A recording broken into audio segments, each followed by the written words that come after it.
सुनाओ Brightcom group. और यहाँ पर आज डीप रेड यहाँ पर हो चुका है और ये मैंने 3 दिन पहले आपको कुछ बताया था, अगर आपको याद हो। 10 दिन के कंसोलिडेशन और एक चार्ट के ऊपर डिटेल में बात करी थी। 2 तरीके की चार्ट मैंने आपको दिखाई थी, एक ट्रेंड लाइन वाला, एक टेक्निकल वाला जो कि इंडिकेटर से एक था।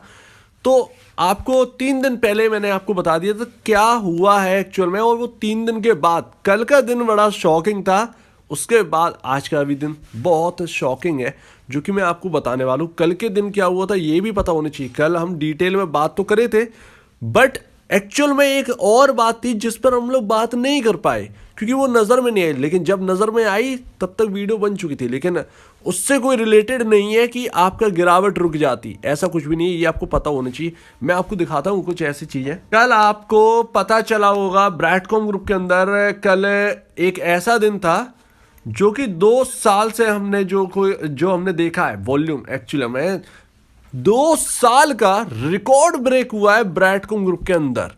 मतलब हाईएस्ट रिकॉर्ड था 6 करोड़ शेयर्स का सिंगल डे ट्रेडिंग का।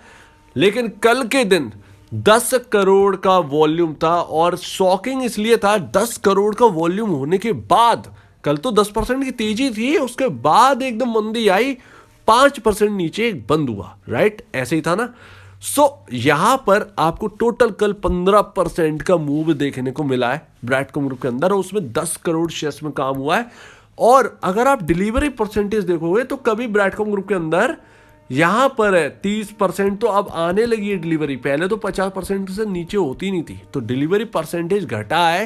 इसके साथ साथ कल तो सिर्फ 12.30% ही यहाँ पर डिलीवरी क्वांटिटी दिखी है, यानी कि 10 करोड़ में सिर्फ और सिर्फ 1 करोड़ 20 लाख 1 करोड़ 23 लाख का वॉल्यूम जो है ना, बस उतने ही शेयर्स ना 1 crore 23 lakh shares delivery quantity में गए हैं। और हमेशा ये 30% 40-42 ऐसा ही परसेंटेज रहता है, लेकिन कल के दिन ऐसे ही हुआ है। तो कल के दिन जमकर ट्रेडिंग करी गई है कल के दिन, और इसका फायदा उठाया गया है 20% के सर्किट का। अब टेक्निकल कह लो या कुछ भी कह लो, A to Z कि टेक्निकली सबके नज़र में आ चुका है, या कुछ भी A to Z आप कुछ भी कह लीजिए। लेकिन कल हैवी सेलिंग डे था, उसके बाद आज का दिन है 3 करोड़ शेयर्स में 3 करोड़ के एबव है, 3 करोड़ के एबव है। और यहाँ पर 30% के आसपास डिलीवरी परसेंटेज है, 29.10% के आसपास डिलीवरी परसेंटेज, यानी कि लमसम 90 लाख शेयर्स के आसपास के आज डिलीवरी क्वांटिटी हुई है। ये आज का ठीक है, लेकिन कल का दिन काफी शॉकिंग था। तो यहाँ पर ट्रेडर का जो इंटरेस्ट है वो बहुत ज्यादा बढ़ रहा है और उसकी वजह से डीप रेड भी है। इसके साथ साथ टेक्निकल जो है वो टूट चुके हैं लेवल। और यहां पर मैं आपको और दिखाता हूं चार्ट पर। ये 3 दिन पहले मैंने आपको ऐसा चार्ट दिखाया था, ये ट्रेंड लाइन और ये इंडिकेटर, राइट।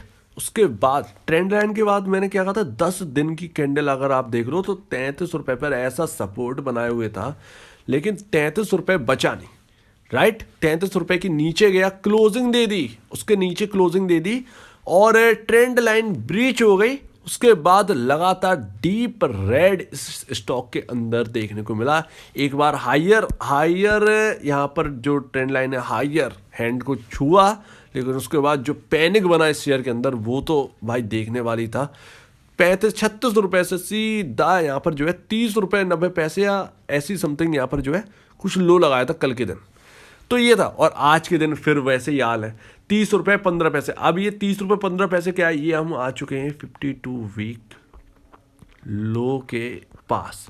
मतलब 15 पैसे और 10.25 पैसा और यहाँ पर 52 हफ्ते के लो आपका लग जाएगा।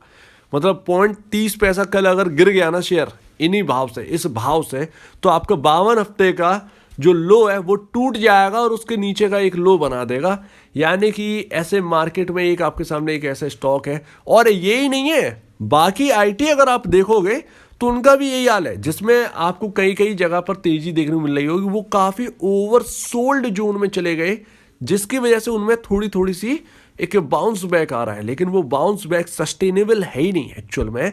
और यहाँ पर जो चार्ट के ऊपर बहुत पहले बात हुई थी, लेकिन उससे ऊपर हो गया था लेवल, लगातार ये ट्रेंड लाइन तो ब्रीच होगी।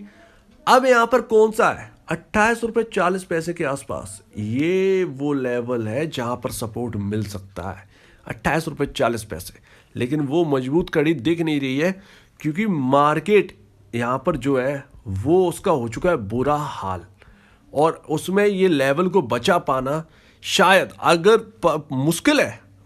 मैं यहाँ पर अभी डाउ अगर आप देखो तो क्रैश हो चुका है, 500 पॉइंट से ज़्यादा की गिरावट हो गई है डाउ के अंदर, और इंडियन मार्केट में आज 71 पॉइंट के साथ बंद हो गया था, राइट। तो उसमें आज ज़्यादा हमारे यहाँ जो है वो पैनिक बना नहीं था, लेकिन यूएस के अंदर बहुत ज़्यादा पैनिक है। नस्दाक एक्चुअल में 52 वीक लो, यानी कि हम ही सिर्फ ऐसे नहीं है जो कि हम ऐसा हाल हमको देखने को मिल रहा है। अमेजोन का शेयर 52 हफ्ते के लो पर है। आप बाकी शेयर देख लें, आप यहाँ पर जो है आप एसेंचर के नंबर्स देख लें, नंबर्स जिस तरीके से उन्होंने पेश करे, एसेंचर का शेयर 52 हफ्ते के लो पर है। तो ऐसा नहीं है कि सिर्फ आपका है, इसमें ये नहीं है कि आपको कॉन्फिडेंस दे रहा हूँ, नहीं ऐसा नहीं है। ये चीज़ मैं आपको बहुत पहले बता चुका था, और आपके पास स्ट्रेटजी होना ही चाहिए। कैसे टैकल करना है ये आपको पता होना चाहिए, आपके पास स्ट्रेटजी होना ही चाहिए।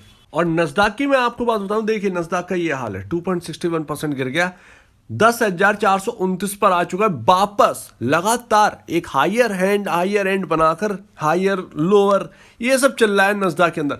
तो अगर आप देखोगे ना तो लो कहाँ है, 10,088 पर इसका लो बना था नस्दाक का, और 429 तक आ गए, 11,000 11,500 से वापस उसी रेंज में आ गया।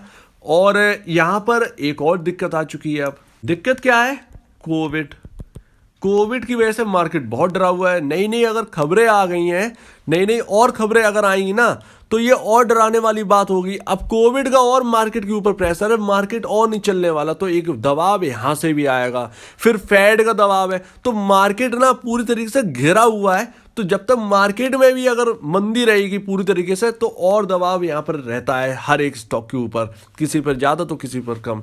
तो यहाँ पर क्या होने वाला है कहना बहुत मुश्किल है, लेकिन फिलहाल सिनेरियो कुछ ऐसे ही है। बियर का ग्रिप है, और ये आपको होगी, बियर का ग्रिप तो बहुत पहले से, लेकिन क्या करें यहाँ पर अब मार्केट कंडीशन और हावी हो चुकी हैं। मतलब पहले तो अपनी कुछ दिक्कतें थी एफए को रिलेटेड, और बाकी मैनेजमेंट का मिसबिहेवियर जो कि है मिसबिहेवियर मैनेजमेंट का, उसकी वजह से तो यहाँ पर ना अब मार्केट की मार, तो ये पूरा खेल जो है वो इस वक्त इस शेयर पर हावी है। तो कैसे टैकल करना है, आपके पास स्ट्रेटजी होना चाहिए। मेरे पास, मुझे खुद अभी इस वक्त मैं शॉक्ड हूँ कि कल के दिन 10 करोड़ का वॉल्यूम, इतना बड़ा हैवी वॉल्यूम और इतनी बड़ी सेलिंग देखने को मिली, उससे काफ़ी लोग शॉक्ड हैं। तो ये ना कुछ कह पाना है फ़िलहाल बहुत मुश्किल है किसी भी स्टॉक पर, इवन ब्राइटकॉम ग्रुप के ऊपर। तो स्ट्रेटजिक आपकी क्या रहेगी ये आपको पता होनी चाहिए। डरने की बात नहीं है, हर कोई डरा हुआ है इस वक्त मार्केट में, हर स्टॉक में खतरा है, सिर्फ ब्राइटकॉम ग्रुप पर ही नहीं, बाकी सभी स्टॉक पर खतरा है, यही अकेला नहीं है। तो उम्मीद है आपको पूरी बात यहाँ पर समझ में आ गई होगी। स्ट्रेटजी बनाओ, स्ट्रेटजी के साथ काम करिए, पैनिक में बहुत ज़्यादा मत आइए। पैनिक में आएंगे तो यहाँ पर जो है आपको समझ नहीं पाएंगे, राइट। ये बात हमेशा याद रखिए, डोंट पैनिक से काम नहीं करना है, बहुत सोच समझ के काम करना है। तो उम्मीद है आपको पूरी बात यहाँ पर समझ में आ गई होगी। अगर आपको इस वीडियो में प्रॉब्लम है, कुछ पूछना है, कुछ बताना, कुछ कहना है, तो प्लीज़ कमेंट सेक्शन में कहिए। और अब वीडियो देखने के लिए बहुत धन्यवाद दोस्तों।